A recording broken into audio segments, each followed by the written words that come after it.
విశ్వాసము దేవుని నుంచి వస్తుంది, భయము సాతాన్ నుంచి వస్తుంది. Faith comes from God, fear comes from. నిజమైన బోధ ఎప్పుడు భయాన్ని కలిగించదు, నిజమైన బోధ ఎప్పుడు నిన్ను కృషించదు. So when you hear a sermon, if you are building your faith, that is coming from God. When you are hearing a sermon and it is causing you to fear, that is not coming from God. So when you hear a sermon, are you fearing much more? How can I enter His presence? Oh, how can I please God? How can I be in front? When you are walking out of the place, you are walking out with faith and boldness and confidence. That is the sermon from God. Sermons don't come from eloquent people. Sermons come from heaven. Hallelujah.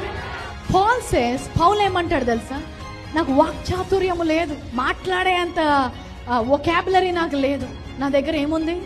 సువార్త ఉంది, సత్యం ఉంది, ఉన్నది ఉన్నట్టుగా బోధించగలిగే సత్యము నేను నీకు ఇవ్వగలను అంటున్నాడు. సత్య స్వరూపి అయిన ఆత్మ మిమ్మల్ని సత్యములోకి నడిపించును గాక అని ప్రకటిస్తున్నా.